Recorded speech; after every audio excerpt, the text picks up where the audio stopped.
언제나 필승! 예, 반갑습니다. 필승입니다. 오늘 분석해드릴 기업은 테슬라입니다. 테슬라. 이미 많은 분들이 알고 계시고 투자도 이미 진행하고 계시는 분들도 꽤 있을 것으로 생각하고 있습니다. 일단 투자자라면 이 자동차의 플랫폼이 이제 내연기관에서 전기차로 이제 가고 있다는 것을 모르시는 분들은 없을 겁니다. 그리고 전기차 시장은 가면 갈수록 커질 것이고 이 대세는 이제 내연기관 시장이 아니라 전기차 시장이 될 것이라는 것쯤은 누구나 다 아실 것이라고 생각합니다.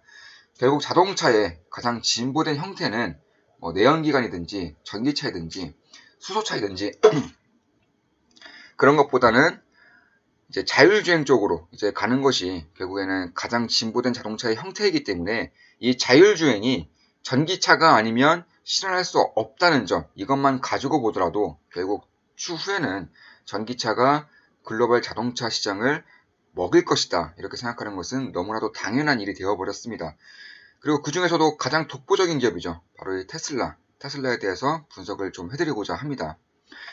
먼저 지금 이 사태로 인해서 테슬라를 제외한 이제 다른 국가들 혹은 다른 기존 자동차 업체들의 이제 전기차에 대한 개발 속도가 점차 늦어지고 있다는 보고서가 나오고 있습니다. 이미 테슬라 같은 경우에는 미국은 물론이고 유럽, 중국 시장을 이미 다 침투를 해버렸죠. 침투를 했고 생산 공장도 이제 중국에 세울 정도로 어느 정도의 현지화를 이제 마치고 있는 그런 상황입니다. 다만 기존 업체들 같은 경우에는 이 전기차 모델의 상품성도 이제 떨어지는 것은 물론이고 이런 기술력 개발이라던가 아니면 설비 투자 이런 쪽에서도 점차 이제 늦춰지고 있다라는 그런 보고서가 하나둘 나오기 시작했습니다. 이미 이러한 격차는 벌어져 있는 상황이지만 더욱더 벌어질 경우에는 따라가기 힘들 정도로 이러한 기술적이라던가 아니면 플랫폼적인 측면에서 이미지적인 측면에서 벌어질 수 있다는 것이 이제 지금 전문가들의 의견 중에 하나가 되고 있습니다. 또한 중국 시장 같은 경우에도 여전히 보조금 지급이 이루어지고 있고 그리고 규제가 여전히 진행되고 있기 때문에 이 현재의 성공한 이런 테슬라의 그런 성공적인 안착이 이제 다른 기존 업체들에 비해서는 강력화될 가능성이 있다, 이렇게 보고 있습니다. 일단 중국에서 테슬라 모델이 이제 테슬라 모델 Y가 있죠. 이 테슬라 모델 Y가 이제 대략 주문을 하고 이제 6개월에서 9개월 이후에 이제 나온다고 하죠. 모델 3 같은 경우는 2개월 정도 후에 나온다고 합니다. 그 정도로 인기가 너무나도 뛰어난 기업 중에 하나이고 제가 봤을 때는 2010년, 2011년에 이제 애플이 아이폰으로 데이트를 쳤다면 이 테슬라는 모델 Y와 이런 모델 시리즈를 통해서 대박을 칠 수 있는 가능성이 점차 높아지고 있는 것이 아닌가.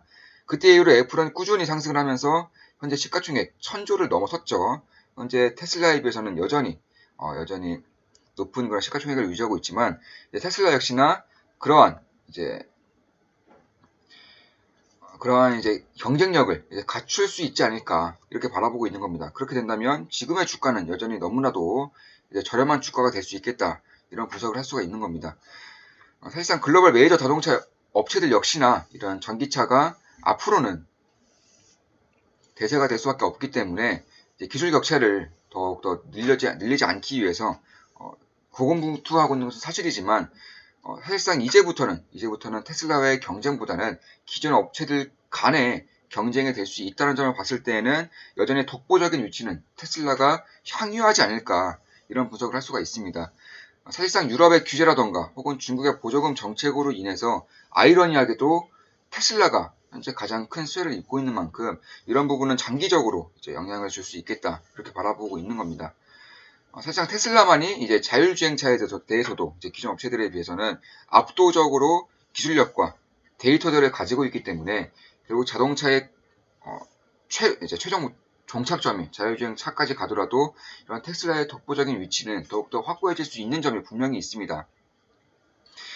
미리 말씀드렸다시피 자율주행차는 이 어마어마한 이런 전기를 소요하기 때문에 결국에는 이 전기차가 아니라면 이제 이룰 수 없는 것이고요. 그 전기차 중에서는 테슬라가 가장 독보적인 그런 브랜드력을 가지고 있는 것이 사실입니다. 또한 브랜드력뿐만 아니라 이런 하드웨어 역시나 이제 테슬라가 압도적으로 이제 뛰어난 그런 부분을 보이고 있습니다. 일단 테슬라는 기본적으로 칩을 이제 외주를 주지 않고 자신이 직접 생산하는 것으로 생산하는 것으로 알려지고 있습니다. 이 HW3라는 칩인데 이 칩이 기존의 칩, 그러니까 기존의 자동차 업체들에 비해서 대략 한 20배 이상이 빠르다고 합니다. 그만큼 이 주고받는 정보의 데이터의 속도가 어마무시하게 차이가 난다는 거죠. 결국 자율주행을 위해서는 이러한 데이터 전송 속도가 아주 빠른 칩이 필수적으로 필요한 것인데 이 기술은 테슬라는 이미 갖추고 있다는 점이 굉장히 독보적인 강력한 혜자를 이제 보일 수가 있는 점입니다. 또한 레벨 3, 이제 자율주행 단계에는 레벨 4까지가 있는 건데 지금까지는 레벨 4까지가 있는 겁니다. 다만 레벨 3까지 이제 자율주행 도달에 가장 유리한 위치에 서 있는 자동차 업체가 바로 이 테슬라입니다. 현재까지는 레벨 2가 이제 한계라고 보고 있는데 이 레벨 3로 넘어가는 과정에서 테슬라가 가장 빠르게 이룰 수 있을 것이다. 그 이유 중에 하나가 바로 이 비용입니다. 비용. 그러니까 레벨 3로 갈수록 교체되는 정보의 양과 그리고 카메라의 대수라던가 라이다, 레이더의 이런 장비 부품이 굉장히 많이 필요하기 때문에 비용이 상당히 비싸질 수밖에 없어요. 다만 테슬라의 이러한 하드웨어를 통한다면은 이 라이다가 필요 없다는 것이 지금 이 테슬라가 피력하고 있는 그런 의견입니다. 그러니까 이 양산에 엄청나게 유리하다는 거죠. 이 비용이 굉장히 싸지니까 그렇게 될 수가 있는 겁니다. 물론 레벨 5까지, 그러니까 완전한 자율주행까지는 어떻게 될지는 모르지만 레벨 3까지는 라이다 없이 이제 테슬라의 고유 이제 하드웨어를 통해서 이룰 수 있다는 점이 결국에는 가장 큰 장점으로 이룰 수도 있겠다. 왜냐하면 비용적인 측면에서 비용이 너무 비싸면 아무리 타고 싶은 차, 아무리 브랜드를 강하다고 하더라도 수요가 적어진다거나 혹은 마켓 경쟁력을 그러니까 낮아질 수 있기 때문에 이러한 부분에 대한 강점이 이제 있다는 것을 보이고 있는 것이죠. 테슬라와 이제 양대 구도를 보이고 있는 기업 중에 하나가 자율주행 쪽으로는 이 웨이모입니다. 구글의 웨이모죠.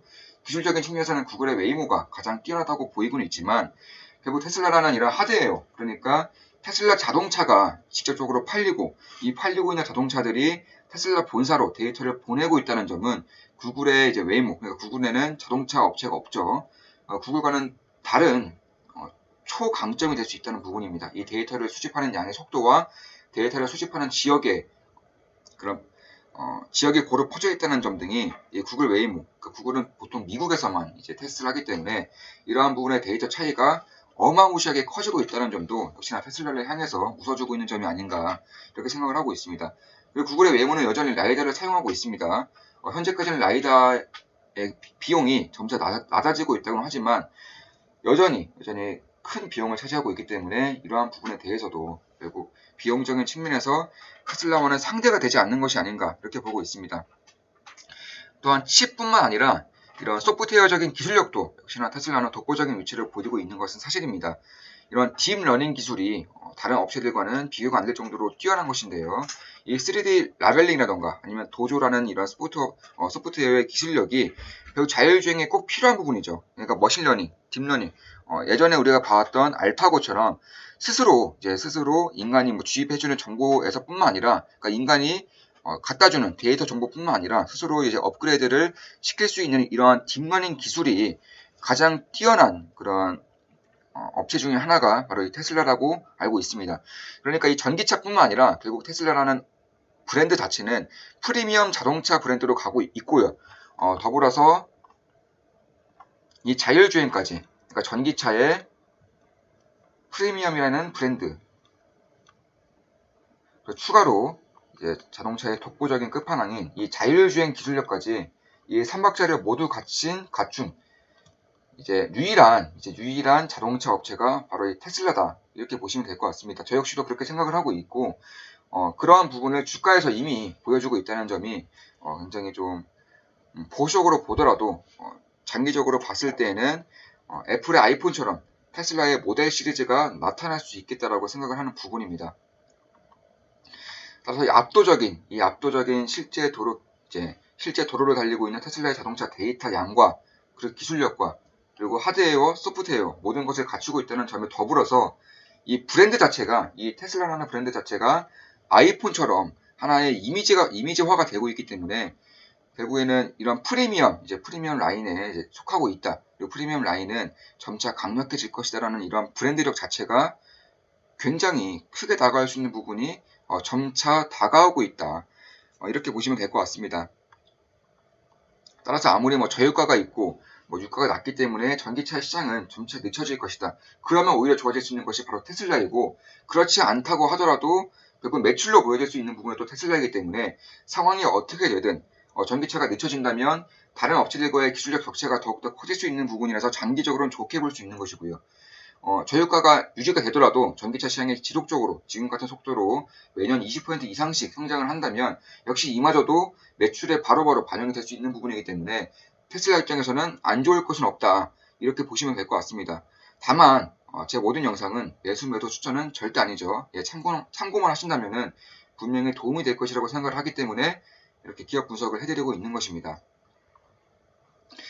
따라서 이미 미국뿐만 아니라 유럽과 중국에서 이제 판매량의 호조가 보이고 있다는 점, 그리고 전기차 시장은 매년 20% 이상씩 성장하고 있다는 점, 그리고 마지막으로 이 압도적인 브랜드력과 자율주행에 대한 그런 데이터 양, 그리고 기술력 등이 역시나 테슬라를 향해서 웃어주고 있다는 점을 봤을 때에는 단기적으로 저유가 영향으로 흔들릴지언정 장기적으로는 애플의 아이폰과 같은 그런 시리즈가 탄생할 것이다. 이렇게 분석을 하고 있는 것입니다. 이미 테슬라의 인기는 예상을 뛰어넘고 있죠. 이미 테슬라 자동차를 차지하기 위해서는 예약을 한 뒤에 2개월에서 9개월 이후에 이제 받아볼 수 있는 만큼, 그리고 설비 투자가 공격적으로 이루어지고 있다고 하더라도 공급이 수요를 뛰어넘지 못한다는 점은 그리고 1960년대 이후로는 거의 없었던 현상이기도 합니다. 그만큼 브랜드력이 굉장히 뛰어나다는 점은 저 역시 좀 무형자산 측면에서는 굉장히 높게 살 부분이 있다. 이렇게 보고 있는 것입니다. 그러니까 전기차 시장이 앞으로 성장할 것이다 라고 생각하신다면 반드시 관심을 가져야 하는 업체 중에 하나가, 기업 중에 하나는 바로 이 테슬라가 될 것이다. 이렇게 보시면 될 것 같습니다. 자, 지금까지 전기차 시장과 그리고 테슬라에 대한 분석을 좀 해드렸습니다. 앞으로도 어떻게 될 것인지는 정말 흥미진진하게 지켜볼 만한 그런 부분이 굉장히 많은 업종이고 많은 기업이라고 생각하고 있습니다. 앞으로도 좋은 분석으로 찾아뵙겠습니다. 다들 아시죠? 좋아요, 댓글, 구독, 족대꾸 해주시면 감사하겠습니다. 필승이었습니다. 필승!